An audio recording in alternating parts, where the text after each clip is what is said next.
Hello అండి. ఈరోజు మన రెసిపీ చికెన్‌తో టొమాటో మిరియాల చారు అండి. ఈ వర్షాకాలంలో గొంతుకు హాయిగా ఉండే ఈ రెసిపీని ఎలా చేసుకోవాలో చూసేద్దాం. దీనికోసం హాఫ్ స్పూన్ మెంతులు, 1 స్పూన్ ధనియాలు, 1 స్పూన్ జీలకర్ర, 1 ఇంచు దాల్చిన చెక్క, 5, 6 వెల్లుల్లి రెబ్బలు, ఇంకా 2 స్పూన్ల మిరియాలు, 7, 8 ఎండుమిర్చి వేసుకొని ఇలా పౌడర్ చేసి పెట్టేసుకోవాలి. తర్వాత స్టవ్ ఆన్ చేసుకొని కలిపెట్టేసుకొని 3 టేబుల్ స్పూన్ల ఆయిల్ వేసేసుకొని 1 స్పూన్ ఆవాలు, కరివేపాకు వేసుకొని చిటపటమన్న తర్వాత ఒక ఉల్లిపాయని ఇలా కట్ చేసుకొని వేసేసుకుని అది కొంచెం ఫ్రై అయ్యాక ఒక స్పూన్ అల్లం వెల్లుల్లి పేస్ట్ వేసుకొని అది కొంచెం పచ్చవాసన పోయేదాకా ఫ్రై చేసుకొని 1 కిలో చికెన్ని ఇలా నీట్గా క్లీన్ చేసుకొని వేసేసుకొని 1 స్పూన్ సాల్ట్, కొంచెం పసుపు వేసేసుకొని హై ఫ్లేమ్లో 3 నిమిషాలు మగ్గనివ్వాలండి.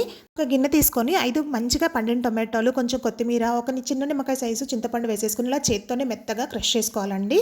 రెండు చికెన్లోని వాటర్ అంతా రిలీజ్ అయింది. మనం మసాలా పౌడర్ని వేసేసుకోవాలి. ప్రిపేర్ చేసుకునేది వేసుకొని 15 నిమిషాలు మీడియం ఫ్లేమ్లో మగ్గించుకోవాలి.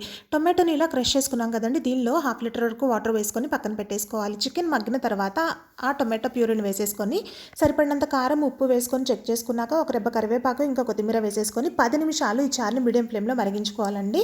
చూసారా, 10 నిమిషాల తర్వాత టొమాటో చారు రెడీ అయిపోయింది. కొంచెం కొత్తిమీర వేసుకొని వేడి వేడి అన్నంతో సర్వ్ చేసుకుంటే సూపర్ టేస్టీగా ఉండే చికెన్ మిరియాల చారు రెడీ.